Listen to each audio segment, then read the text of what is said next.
دیکھیے حضرات محترم، کربلا کے میدان میں ایک طرف اس قدر فوج تھی، روایات کے چکر میں جاؤں تو 1,00,000 سے زیادہ فوج کہی گئی ہے، لیکن اگر تحقیق کی جائے، دیکھا جائے کہ کون کتنے فوجی لے کر آیا ہے تو اس کی تعداد 30,000 بنتی ہے، کہ کم از کم 30,000 فوجی۔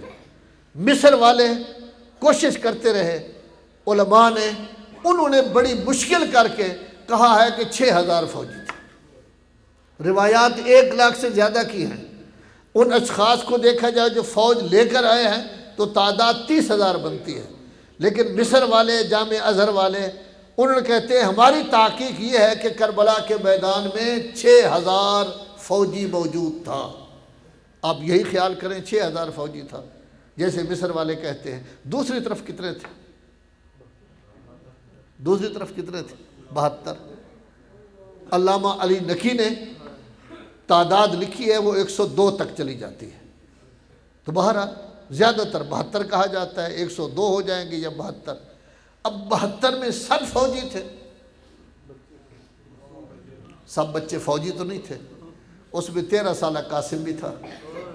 13 سال کا فوجی تو کوئی نہیں ہوتا، نابالغ تھا۔ 11 سال کا احمد بھی تھا، اس میں حبیب ابن مظاہر بھی تھے جو 85 سال کے تھے۔ کیا 85 سال کا کوئی آدمی بھی لڑتا ہے؟ اس میں اور بھی ایسے لوگ تھے جو بہت بوڑھے تھے، اور اس میں ایک ایسا بچہ بھی تھا جس کی عمر 6 ماہ ہے۔ اس 6 ماہ بچے کو بھی تو شمار کیا گیا ہے نا باقاعدہ، وہ بھی تو ان 72 میں ہے، وہ بھی تو ان 72 میں ہے۔ لیکن یہ جنگ جب شروع ہوئی ہے، جنگ جب شروع ہوئی ہے تو ہر شخص جانتا ہے کہ میں زندہ نہیں رہوں گا، ہر شخص کو علم ہے کہ میں زندہ نہیں رہوں گا، اور اس جذبے سے وہ کام کر رہے ہیں۔ کافی مدت پہلے سیالکوٹ میں ایک محرم میں نے پڑھا تھا، سیالکوٹ وزیر آباد میں۔ وہاں ایک سید صاحب ہوتے تھے جو محرم کراتے تھے۔ محرم اصل میں ہمارے استاد مولانا اختر عباس صاحب قبلہ نے وہاں 40 سال پڑھا ہے، لیکن 40 سال میں کبھی وہ حج کے لیے جاتے تو وہیں ٹھہر جاتے، لذا کچھ 4-5 اور آدمیوں نے بھی، مولانا صفدر حسین صاحب نے بھی پڑھا، میں نے بھی ایک پڑھا، اس طرح 5-6 سال، باقی 34 سال وہ پڑھتے رہے ہیں۔ تو وہ سید صاحب کہنے لگے کہ حافظ صاحب، عام طور پر جب ذکر کیا جاتا ہے تو 3-4 صحابیوں کا ذکر کیا جاتا ہے اور 4-5 خاندان نبوت کا، کیا جتنے باقی بیچاروں نے جان قربان کی ہے کیا وہ حق نہیں رکھتے کہ ان کا نام بھی لیا جائے؟ یعنی 72 جو ہیں کیا دوسرے حق نہیں رکھتے کہ ان کا نام بھی لیا جائے؟ تو بہرحال اس دفعہ میں نے کوشش کی، کتابیں میرے پاس کم تھی، 27 تک جا کے میں نے پہنچایا۔ اس کے بعد میں نے کوشش کی کہ تذکرہ کم از کم سب کا ہو جانا چاہیے۔ 2 گروپ ہیں جو 5-5 ہو کر جنگ کے لیے جا رہے ہیں، یہ بھی اگرچہ روٹین سے ہٹ کر ہے، لذا آپ کی جو توجہ ہوتی ہے وہ بہرحال ضرورت ہے۔ کیا ایک 5-5 آدمی جا رہے ہیں، ان میں ایک ہے عبداللہ بن عمیر۔ آپ ایسے آدمی بھی بیٹھے ہیں جو سفید ریش ہے، جوان لڑکے سے کو دیکھ کر کتنی خوشی ہوتی ہے آدمی کی اگر کسی کا جوان لڑکا ہو۔ یہ بالکل جوان تھا، 25-26 سال اس کی عمر تھی، اور اس کی حالت یہ تھی، اتنا خوبصورت تھا جو ایک دفعہ دیکھتا وہ دیکھتا رہ جاتا، اور بڑی قلب کے ساتھ اس کا تعلق تھا۔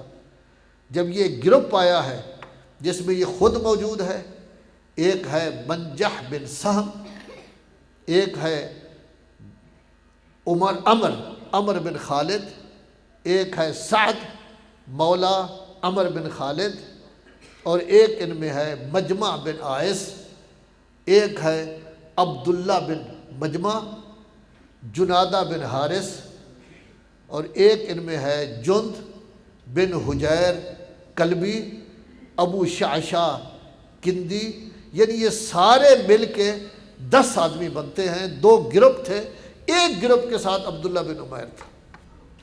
جس وقت یہ آیا ہے تو آپ کا امام دیکھ کر، امام بھی تو اکبر کی بھی اولاد تھی امام کی، اکبر جیسا خوبصورت بیٹا تھا، جب اس خوبصورت کو دیکھا ہے تو فرمانے لگے عبداللہ بن عمیر تو کتنا خوبصورت ہے، ماں باپ کی مان ہے، تو تیرے ماں باپ کبھی پسند نہیں کریں گے کہ تو جنگ کے لیے جائے اور تو وہاں جا کر شہید ہو جائے۔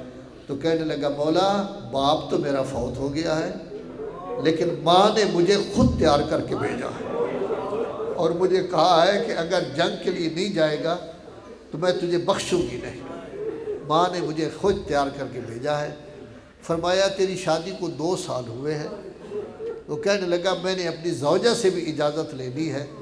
امام کی آنکھوں سے آنسو آ گئے ہیں اس کی خوبصورتی کو دیکھ کر۔ یہ 5 آدمی کا گروپ گیا ہے۔ اب دوسری طرف جنادہ بن حارث آ گیا ہے، اس کے ساتھ جنادہ ہے، جندب ہے، اسی طرح جند بن حجیر کندی ہے، ابو شاشہ ہے۔ تھوڑی دیر بعد یہ آ گئے، کہنے لگے مولا عبداللہ بن عمیر دائیں طرف گئے ہیں، مجھے اجازت دے میں بائیں طرف چلا جاؤں۔ انہوں نے بائیں طرف حملہ کیا۔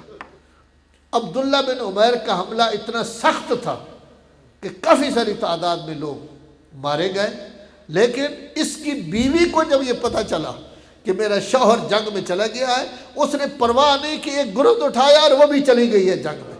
اس کا جانا تھا کہ آپ کا امام فوراً پریشان ہو کر کہتے ہیں عباس۔ جب عباس آ گئے فرمایا جاؤ اس بی بی کو بھی لے آؤ اور عبداللہ بن عمیر کو بھی میرے پاس لے آؤ۔ روایت میں ہے کہ عباس حیدر کرار کا کرار بیٹا جب دائیں طرف حملہ کیا ہے فوجوں کو چیرتا ہوا اس طرح گیا ہے کہ دیکھا کہ آخر میں پہنچ چکے ہیں عبداللہ بن عمیر اور ان کے ساتھی، اور وہاں یہ کہا ہے میرے مولا کا حکم ہے جلدی آؤ، میرے مولا کا حکم ہے جلدی آؤ۔ ان 5 آدمیوں کو میں ان کی بیگم کے لے کر آیا ہے۔ اس وقت اس کی انگلیاں کٹ چکی تھی عبداللہ بن عمیر کی۔ آپ کا مولا استقبال کے لیے کھڑا ہو گیا ہے اور کہا ہے عبداللہ بن عمیر اب بھی میں تمہیں اجازت دیتا ہوں، تیری جنگ ہو گئی۔ کہنے لگے نہیں مولا، میری ماں نے بھی کہا تھا میں اپنی جان قربان کروں گا۔ یہ دوبارہ گیا۔ اب جب دوبارہ گیا ہے تو امام نے فرمایا عباس جاؤ جنادہ بن حارث اور ان لوگوں کو بھی واپس لے آؤ۔ ان کو بھی گئے، ایک دفعہ یہ واپس لے آئے، لیکن عزادارو جس وقت یہ آدمی زخمی ہوا ہے اور اپنے گھوڑے سے عبداللہ بن عمیر گرا ہے، عورت پھر پہنچ گئی ہے، گرز اس کے ہاتھ میں تھا۔ شمر نے حکم دیا ہے ایک آدمی کو، اس نے ایسا گرز مارا کہ یہ بیچاری عورت شہید ہو گئی ہے، اور کربلا کے میدان میں یہ واحد عورت ہے جو وہاں شہید ہوئی ہے۔ ادھر عبداللہ بن عمیر شہید ہو گیا، ادھر یہ شہید ہو گئے۔ جب یہ شہید ہو گئے ہیں، بہت کم وقت لوں صرف 2 باتیں۔ جب یہ شہید ہو گئے ہیں تو مولا کی خدمت میں ایک جوان آیا ہے سیاہ رنگ کا، جس کا نام جون ہے، اور وہ کہتا ہے مولا، یعنی یہ افریقہ کا رہنے والا تھا، کہنے لگا مولا مجھے اجازت دے میں جنگ کے لیے جاؤں۔ مولا کہتے ہیں تو ابو ذر غفاری کا غلام ہے، تو مجھے بڑا پیارا ہے، میں تمہیں اجازت نہیں دیتا، میں تمہیں اجازت نہیں دیتا۔ عزادارو سنو گے اس بندہ خدا نے کیا کہا؟ کہنے لگا مولا کیا آپ نہیں چاہتے کہ میں سیاہ رنگ کا آدمی آپ پر جان قربان کروں اور میرا چہرہ نورانی ہو جائے، میرا چہرہ نورانی ہو جائے؟ امام اب بھی خاموش ہے۔ اس کے بعد کہنے لگا مولا میرا خون تو نجس ہے، آپ تو پاک ہیں، کہ آپ پسند نہیں کرتے کہ ہمارا نجس خون آپ کے پاک خون کے ساتھ مل جائے؟ اب بھی مولا سر نوڑائے ہوئے بیٹھے ہیں۔ تیسری دفعہ کہتا ہے مولا مجھے بڑی پیاس لگی ہے، آپ مجھے اجازت دیں، آپ خود فرماتے تھے آپ کا بابا منتظر ہے، مجھے اجازت دیں تاکہ میں شہید ہو کر اپنے مولا کے پاس حوض کوثر پی سکوں۔ تو اس وقت حضرت نے فرمایا جون انکار کرتا ہے، وہ کہتا ہے ہر صورت میں جانا ہے۔ یہ جون گیا، 6-7 آدمیوں کو اس نے قتل کیا، اور اس کے بعد جب آواز دی ہے مولا غلام کی خبر لے، تو روایت میں ہے آپ کا مولا اس طرح کا جیسے شکاری جھپٹتا ہے، اور جا کے اس کے سر کو اٹھایا، جب اپنے زانو پر رکھا تو مسلم ابن اوسط جی نے کہا جون تجھے کتنی بڑی معراج حاصل ہو گئی ہے کہ تیرا سر حسین کے زانو پر ہے۔ اس نے آنکھیں کھولی اور آنکھیں کھول کے اشارہ کیا، تو مسلم کہنے لگے وہ مجھے اشارہ کر رہا تھا کہ میں تو جا رہا ہوں، میرے مولا کا خیال رکھنا، تو وہ روتا ہوا کہتا ہے مولا اب غلام بھی آپ کے بارے میں وصیت کر رہے ہیں۔ اجرکم علی اللہ، اجرکم علی اللہ۔ صرف ایک واقعہ سن لے، اب مولا کی خدمت میں آیا ہے واضح، عزادارو یہ واضح روم کا ترکی کا رہنے والا تھا۔ اس زمانے میں یہ آپ کا ترکی روم کی حکومت میں تھا، کیسر کی حکومت میں تھا، یہ سفید رنگ کا تھا، انگریز جیسے ہوتے ہیں۔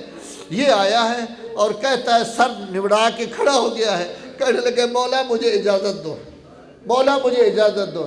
فرمایا واضح تو میرے زین العابدین کا غلام ہے، میرا زین العابدین بیمار ہے، اکیلا چل نہیں سکتا، اس وقت بھی بخار کی حالت میں ہے، تو اس کی خدمت کرتا ہے، میں تمہیں کیسے اجازت دوں؟ واضح کہنے لگا مولا آپ کے بیٹے نے مجھے خود اجازت دی ہے اور کہا میں تو بیمار ہوں، مجھے میرا بابا اجازت نہیں دے گا، شریعت بھی اجازت نہیں دیتی، میں جا رہا ہوں، میں تو نہیں جا سکتا، آپ جائیں اپنی جان قربان کریں۔ تو جب مولا نے یہ سنا کھڑے ہو گئے، اور روایت میں موجود ہے جیسے قاسم کو کفن پہنایا تھا اسی طرح واضح کو بھی کفن پہنایا ہے، اور اس کے بعد کہا جاؤ اللہ کے حوالے۔ عزادارو جب ان عربوں میں یہ سفید رنگ کا آدمی گیا ہے تو لوگوں نے کہا یہ کہاں سے انگریز آ گیا ہے، اس نے چند آدمی کو قتل کیا، 10 آدمیوں نے اس کو گھیرے میں لے لیا۔ جب گھیرے میں لے لیا ہے تو آپ کا مولا کہتے ہیں عباس جاؤ واضح کا خیال کرو، عباس جاؤ واضح کا خیال کرو۔ اب عباس گئے، حیدر کرار کا بیٹا، سب کو جدا کیا، لیکن واضح کہنے لگا مولا مجھے واپس نہ لے جائیں، واپس نہ لے جائیں، ہو سکتا ہے میرا مولا مجھے اجازت نہ دے۔ وہاں لڑتے لڑتے جب وہ شہید ہو گیا ہے تو آپ کا مولا آیا، اس کی بالی نے سر بیٹھا۔ میں عرض کروں گا عباس آج تو موجود ہے، جب بھی کوئی جاتا ہے مولا آپ کو بھیج دیتے ہیں، جاؤ اس کا خیال کرو۔ اس وقت کیا ہوگا جب دریائے فرات کے کنارے